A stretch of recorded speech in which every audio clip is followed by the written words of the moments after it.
எரேமியா புத்தகம் 15ஆம் அதிகாரம் 15ஆம் இறை வார்த்தை. எனக்கு உதவி அருளும் என்ற விண்ணப்பத்தின் வார்த்தைகளுக்காய் நன்றி இயேசுவே. இயேசு இரட்சகரே, உமது பிள்ளைகளின் கூக்குரலுக்கு செவி கொடுப்பீராக, பதில்மொழி தருவீராக. உமது மக்களின் அனைத்து தேவைகளையும் ஆய்ந்தறிந்து உமது திருவிழத்திற்கேற்ப நீர் முன்குறித்த நேரத்தில் நிறைவேற்றி கொடுப்பீராக. உள்ளத்து விருப்பங்களை, வேண்டுதல்களை, ஏக்கங்களை அனைத்தையும் ஆசீர்வதித்து அருள் புரிவீராக. உமது உடனிருப்பின் மகிமையை உணரச் செய்வீராக. வாழ்வில் வல்லமையை பொழிந்திடுவீராக. உமது வல்லமையால் மக்கள் வல்லமை பெறுவார்களாக. உமது நிறைவுக்கு அழைத்துச் செல்வீராக.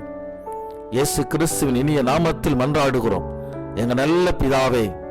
ஆமென், ஆமென், ஆமென்.